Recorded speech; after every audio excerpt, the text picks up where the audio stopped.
الحمد لله الكريم المنان على ما هدانا إلى الإسلام وأرشدنا للإيمان، وأنزل هذا القرآن الكريم بالبرهان، وأرسل لنا أفضل الرسل بأفصح اللسان، فله الحمد والشكر على هذه النعم العظيمة والآلاء الجسيمة.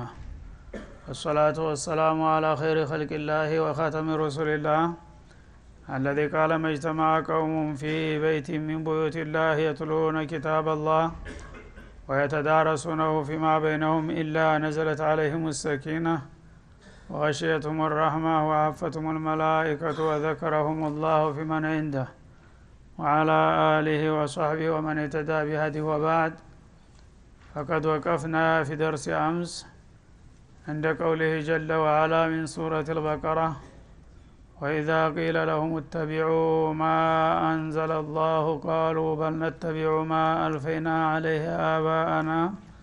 الآية، فلنبدأ. أعوذ بالله من الشيطان الرجيم. وإذا قيل لهم اتبعوا ما أنزل الله قالوا بل نتبع ما ألفينا عليه آباءنا أولو كان آباؤهم لا يعقلون شيئا ولا يهتدون. ومثل الذين كفروا كمثل الذي ينعق بما لا يسمع إلا دعاء ونداء صم بكم عمي فهم لا يعقلون. يا أيها الذين آمنوا كلوا من طيبات ما رزقناكم واشكروا لله إن كنتم إياه تعبدون. إنما حرم عليكم الميتة والدم ولحم الخنزير وما أهل به لغير الله فمن اضطر غير باغ ولا عاد فلا إثم عليه إن الله غفور رحيم. إن الذين يكتمون ما أنزل الله من الكتاب ويشترون به ثمنا قليلا أولئك ما يأكلون في بطونهم إلا النار ولا يكلمهم الله يوم القيامة ولا يزكيهم ولهم عذاب أليم. أولئك الذين اشتروا الضلالة بالهدى والعذاب بالمغفرة فما أصبرهم على النار ذلك بأن الله نزل الكتاب بالحق وإن الذين اختلفوا في الكتاب لفي شقاق بعيد. ليس البر أن تولوا وجوهكم قبل المشرق والمغرب ولكن البر من آمن بالله واليوم الآخر والملائكة والكتاب والنبيين وآتى المال على حبه ذوي القربى واليتامى والمساكين وابن السبيل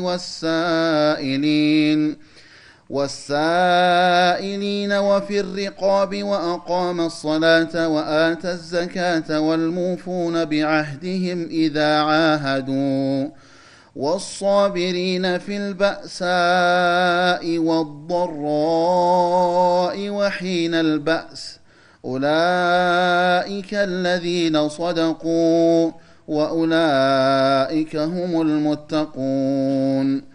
يا أيها الذين آمنوا كتب عليكم القصاص في القتلى الحر بالحر والعبد بالعبد والأنثى بالأنثى فمن عفي له من أخيه شيء فاتباع بالمعروف وأداء إليه بإحسان ذلك تخفيف من ربكم ورحمة فمن اعتدى بعد ذلك فله عذاب أليم ولكم في القصاص حياة يا أولي الألباب لعلكم تتقون كتب عليكم إذا حضر أحدكم الموت إن ترك خيرا الوصية للوالدين والأقربين بالمعروف حقا على المتقين فمن بدله بعدما سمعه فإنما إثمه على الذين يبدلونه إن الله سميع عليم فمن خاف من موص جنفا أو إثما فأصلح بينهم فلا إثم عليه إن الله غفور رحيم أعوذ بالله السميع العليم من الشيطان الرجيم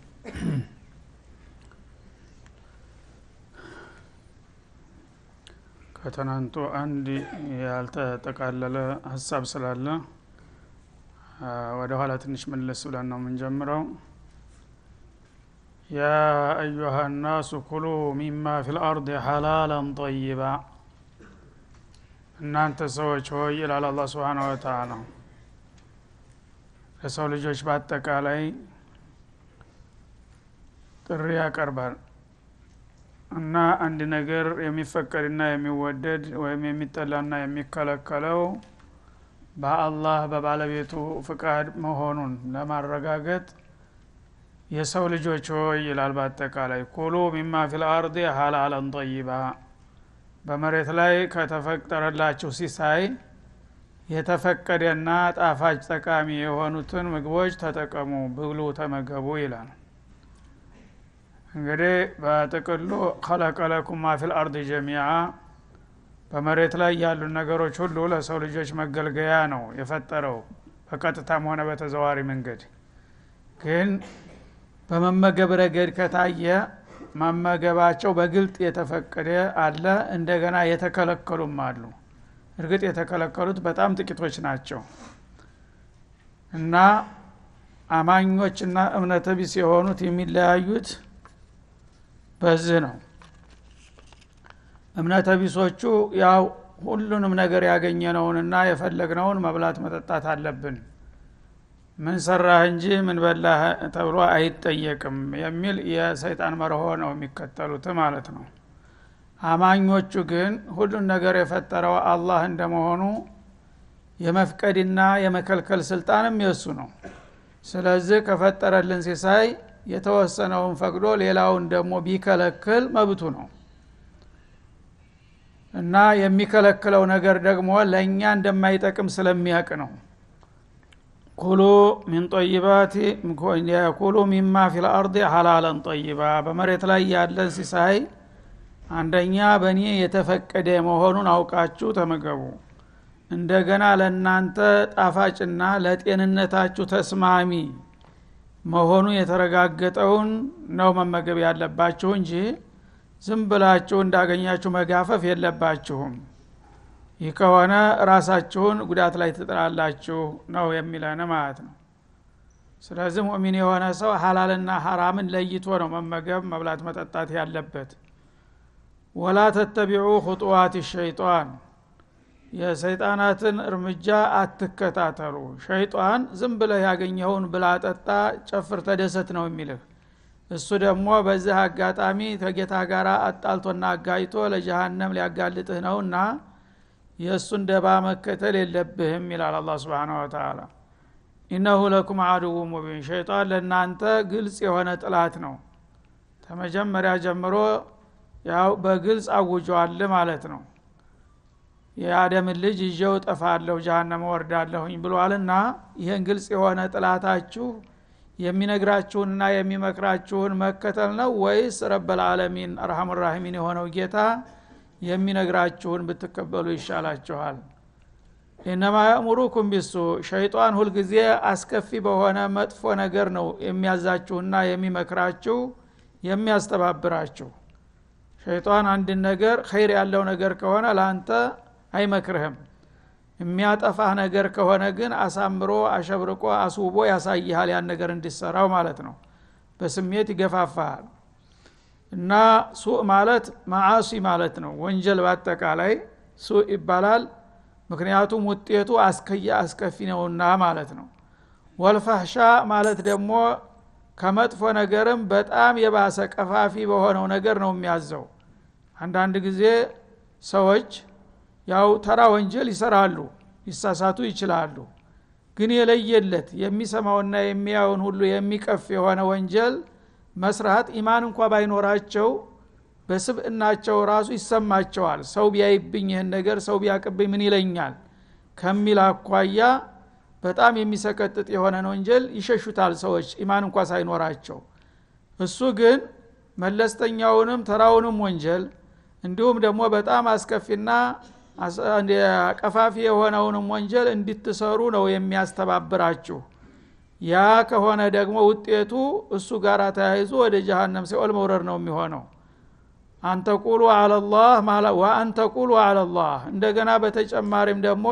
ተከተላችሁት በአላህ ላይ እንድትሉ ያዛችኋልና ያደፋፍራችኋል ማላ ተዕለሙን የማታቁትን ነገር ከአላህ ያቋያ የማታቁትን ነገር በዘፈቀድ በስሜት ዝምብላችሁ እንድትናገሩና በዚህ እንድትሳሳቱ ይገፋፋችኋል ማለት ነው ማለት እንግዲህ ስለ አላህ ስለ ዛቱ ስለ ሲፋቱ ስለ መብቱ ያልተማረ ሰው አያውቀውም በአላህ ዙሪያ ዝምብላ አፍ እንዳመጣ መናገር አይቻልም ማለት ነው ግን ሸይጣን ሲጋልበው ምን ችግር አለው እንደዚህ በላ በእኔ እምነት በእኔ አስተያየት እያልክ በማታውቀው ነገር ስለ አላህ እንድትፈተፍት ያደርግሃል ያኔ ለአላህ የማይገባውን ነገር በመጫን እሱ ጋር ትጣላና ለጥፋት ትጋለጣለህ ማለት ነው እንግዲህ ዛት አላህ Subhanahu Wa Ta'ala በዛቱም ሆነ በሲፈቱ በራሱ ተወካዮች በነብያት በኩል ካልሆነ በስተቀር ማንም ሰው አላህ ይሄን ይመስላል ብሎ መንገርና መግለጥ አይችልም የነዚህ የሰይጣን ሰለባዎች ግን በማንኛውም ተራ ነገር አስተያየት እንደሚሰጡ ስለ አላህም ተተነሳ ዝም ብሎ የመሰለውን ይዘባርቃል ማለት ነው ያኔ የሚያስከትልበትን መዘዝ አያውቅም ሸይጣን እንዲበል ባንተ ስሜት ባንተ አስተያየት እንደዚህ ነው ጌታ የሚመስለኝ ጌታ ይሄን ይከለክል አይመስለኝም ጌታ ይሄን ይፈቅድ አይመስለኝም ይላል አይመስለኝም ተብሎ ስለ ጌታ እንዴት ይናገራል እንኳን ስለ ጌታ ቀርቶ ስለ ፍጡር እንኳን በመሰለኝ መናገር ወንጀል ነው አንድን ሰው ዝም ብለህ እንደዚህ መስሎኛል ብለህ ብትናገር ያስከስስሃል ማለት ነው እንዴት የሰው ስም ታጠፋለህ በመሰለኝ ነው የሚባለው ተጨባጭ መረጃ እስከሌለ ድረስ ስለ ጌታ ግን ተነስቶ አንድ ሰው ይሄን ይመስላል ይሄን ያክላል የሚል ከሆነ ይሄ የመጨረሻው ወንጀል ነው ማለት ነው ይሄንን እንድታረጉ የሚያደርጋችሁ ቀንደኛው ጥላታችሁ ሸይጣን ነውና በዚህ ነገር ላይ ተጠንቀቁበት ይላል አላህ Subhanahu Wa Ta'ala وإذا قيل لهم اتبعوا እንደዚህ አይነቶቹ የሰይጣን ፈረሶች ይልቁንስ የራሳቸውን አስተያየተውና ጌታ ያወረደላችሁን መመሪያ ተቀበሉና ተከተሉ ስለ ጌታ ምንነትና ማንነት ስለ ፍቃድና ስለ መብቱ ማወቅ ከፈለጋችሁ እሱ ራሱ መመሪያ ወርዶላችኋል ግምቱን ተውትና ጌታ ያወረደውን የሚጠላውን ነገር ምን እንደሚጠላ ምን እንደሚወድ ምን እንደሚፈቅድ ምን እንደሚከለክል በነብያት አማካይነት ሁሉ ነገር ግልጽ አድርጓልና የራስክን መሰለኝና መላምቱን ተወውና ጌታ ያወረደልህን የሸሪዓ መመሪያ በቀጥታ ተከተል ተብሎ ሲነገረው ምን አይነት መልስ ይሰጣሉ ማአንዘለላህ አላህ ያወረደውን ቁርአን አልዓዚምን ተቀበልና ያኔ ስለ ጌታ መባል የሚገባውን ነገር ሁሉ በቀላሉ ትላለህ ወይም ደግሞ ቢያንስ በረሱሉ በኩል አለይሂ ሰላቱ ወሰለም የመጣውን መመሪያና ማብራሪያ ተቀብለህ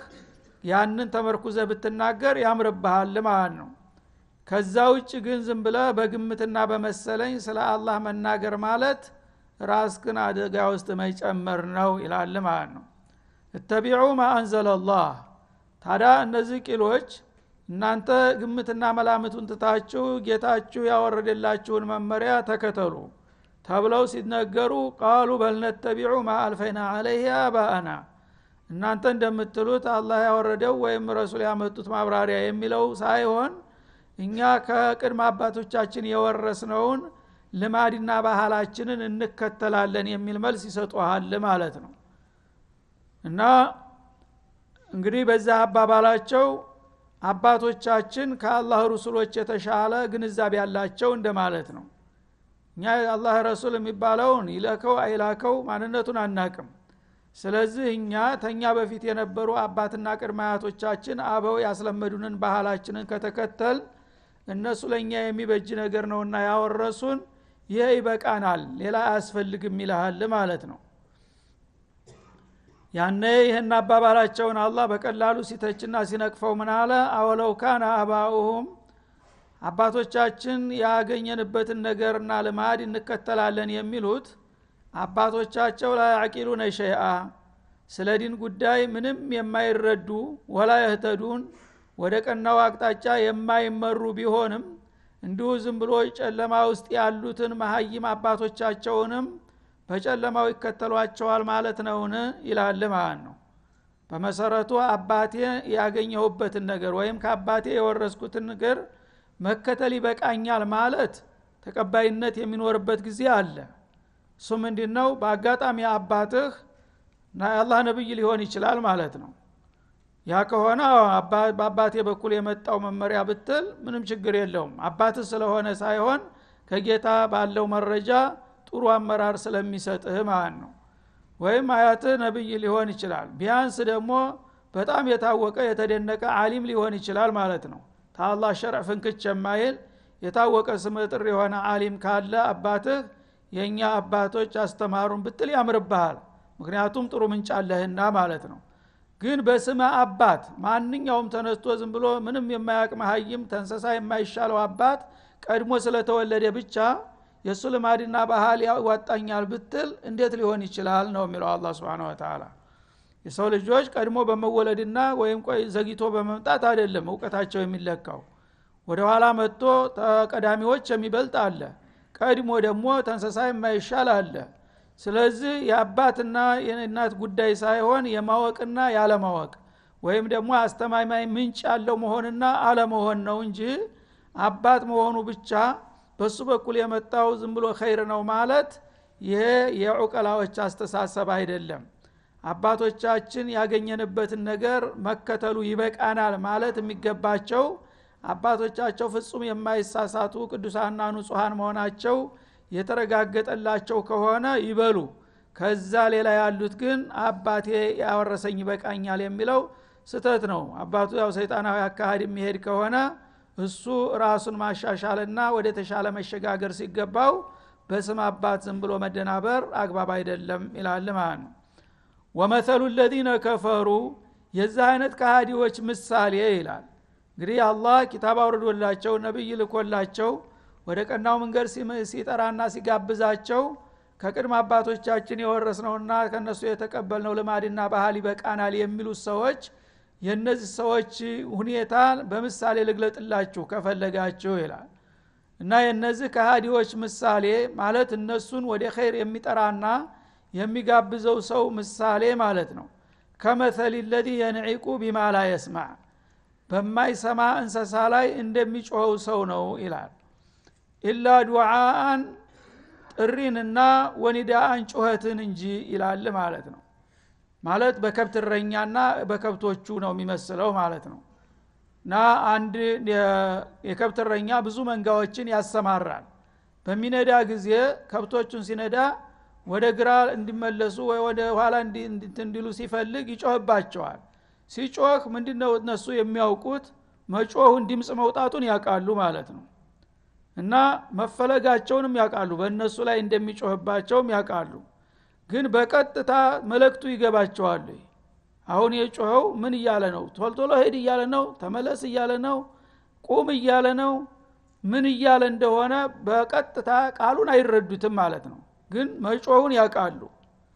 አሁንም ልበዲፍን የሆነን ሰው ወደ እምነት መጥራት ማለት ከዛ የተሻለ አይደለም። እነዚህ ዱዓቱላህ የአላህ ረሱሎች የሰው ልጆችን ይሄንን ስሩ ይሄንን ተው የጌታ ትእዛዝ ይሄ ነው የጌታ የከለከለው ይሄ ነው ብለው ሲናገሩና ሲያስተምሩ ልባቸውን ስለዘጉ በልግመት መጮሃቸውን ብቻ ይሰማሉ ማለት ነው።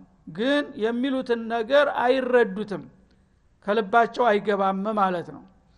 ስለዚህ ማዳ ቃል አኒፈን ይሉ ነበር ነብዩ ጋራ ቁጭ ብለው እና አቡበክር እና ዑመር እና ዑስማን ጋራ ቁጭ ብለው ሙናፊቆቹ ነብዩ ስለ አንድ ነገር በሚገባ በርቱ አንደበት ሲያብራሩና ሲያስረዱ ቆይተው ተነስተው ሲሄዱ ከጎኑ ላለው ሰው ማዳ ቃል አኒፈን አንኮ ነው ዝም ብሎ ሲጮህ መቆየቱን ነው እንጂ ምን እንዳላልኩም ቋንቋው የራሱ ቋንቋ ነው እንግዲህ ወይም እንዳሁኑ የተለያየ ቋንቋ ቢኖር እንኳን ምን ችግር የለም አብሮ ቁጭ ብሎ ልቡ ስለተዘጋበት መልእክቱ አይገባውም ጭራሽን ማለት ነው።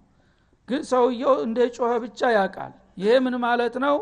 የከብት እረኛው በከብቶቹ ላይ እንደሚጮህ አይነት ነው ማለት ነው። ከብቶቹ ላይ ሲጮህ እንደጮኸ ድምጽ መውጣቱን ያውቃሉ። ስለዚህ ድንግጥ ይላሉ አንድ ነገር ስትጮህ ከብቶቹ ማለት ነው።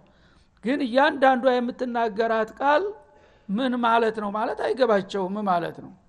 ለምን? እነሱ እንስሳ ስለሆኑ በተፈጥሯቸው አቅል ስለሌላቸው ነው። ወንጀል የለባቸውም።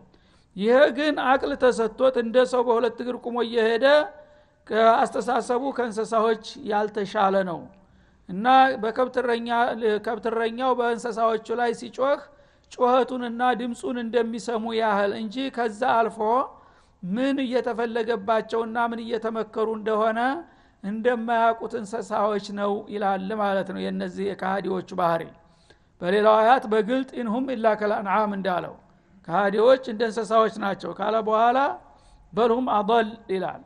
ምን እንደ እንስሳማ ቢሆን ጥሩ ነበረ ከዛ የበለጠ የተሳሳቱ ናቸው እንጂ ይላል። ለምን? እንስሳ አለማወቁ ጋራ ለባለቤቱ ታማኝ ነው፣ አገልጋይ ነው። እንግዲህ በሬው ፈረሱ ሁሉ እንስሳዎች ፍየሉ በጉ ስታየው ባለቤቶቻቸውን ይወዳሉ። ገና ሲያዩ ይጮሃሉ፣ ጀራታቸውን ይወዘውዛሉ፣ አክብሮት ይሰጡሃል ማለት ነው። ስታዛቸው ይታዘዛሉ እና የሚጫነውን ተጫን ሲለው ለምን አልጫንም ብሎ አይግረጨረጭም። እርሻ የሚታረሰውም በሬው አንገቱን ሰጥቶ ጉልበት እያለው ላንተ ይገዛል ማለት ነው። እነዚህ ታማኝ እንስሳዎች ናቸው። አንተ ግን ሰው ሁነት ያበቃ ፈጣሪ ጌታ ያዘዘህን ነገር አልቀበልም የመከረህን አልፈልግም ስትል ምን ይባላል? ከእንስሳ በታች ነህ እንጂ ነው የሚለው አላህ Subhanahu Wa Ta'ala። በመሆኑም ሱሙና አለ እንደ አይነቶቹ ካህዲዎች ልግመኞች ምንም ሐዋሳት ቢኖራቸውም እንኳን እንደሌላቸው ናቸውና ጆሮአቸው የማይሰማ ደንቆሮዎች ናቸው ይላል። እንግዲህ የዛሂር ጆሮአቸው ቢንቀረፈፍና እንትን ቢልም እንኳን በአግባቡ አዳምጠው መልካምና መጥፎውን ለመለየት የማይሞክሩ ናቸው፣ ሳይደነቁሩ የደነቆሩ ማለት ነው። ቡክሙን እንደገና ሐቅን መናገር የማይደፍሩ ናቸው። ሐቅን ተመናገር ዱዳዎች ናቸው፣ አንደበታቸው የተለጎመ ነው ማለት ነው። ሌላ ባጢሉን ማሻአላህ ሲያብጠረጥረው እንደ ጉር ነው። ግን ሐቅ ላይ በሚመጣ ጊዜ ስለ ሃይማኖት አንድ ቃል ተናገር ቢባል በቃ ወዳውኑ አፉ ይያዛል ማለት ነው። ዑምዩን እንደገና ደግሞ አይናቸው የታወረ ነው። የህሊና አይናቸው ስለታወረ የዛሂር አይናቸውም ሐቅን ሊያይና ሊያነባ አይፈልግም ማለት ነው። ለምን? የሁሉ የልግመት ውጤት ነው። በመሆኑም فهم لا يعقلون እነዚህ ሰዎች ቁም ነገሩን ሊረዱ አይችሉም። ሰዎች ቁም ነገርን ለመረዳት የሚችሉት በሐዋሳታቸው በአግባቡ ሲጠቀሙ ነው። የሚታየውን አይተው የሚሰማውን ሰምተው ያልገባቸውን ጠይቀውና ተመራምረው ለማወቅ ሲፈልጉ መረጃዎችን በቀላሉ አሰባስበው በአቅላቸው ላይ በሚያመጡ ጊዜ ሐቅና ባጢሉ ቁልጭ ብሎ ይታወቃል ማለት ነው። እነዚህ ግን መጀመሪያ ሐዋሳታቸውን በአግባቡ ስለማይጠቀሙ ጆሮአቸውንም ሐቅ ለመስማት ፈቃደኛ ስላልሆኑ አይናቸውም ሐቅ እንዲመለከት ስለማይፈልጉ እንዲሁም ልባቸው ደግሞ መረዳት ስለማይሻ በመጨረሻ ውጤቱ ምን ይሆናል? فهم لا يعقلون ምንም የማያውቁ ይሆናሉ ስለ አላህ ፍቃድ። ስለዚህ እንዲህ አይነቶቹ ሰዎች የዚህ አይነት በሽታ ተጠናውቷቸዋልና እነሱን ያው ለውርድ ለራሴ ለማለት ያህል ንገሯቸው፣ ምከሯቸው። ካልሰሙ ግን በራሳቸው ድል የለገሙ ስለሆኑ ራሳቸውና የሚያጠፉትና መበሳጨት አይለባቸውም ማለት ነው። هذا وصلى الله وسلم على النبي وعلى اله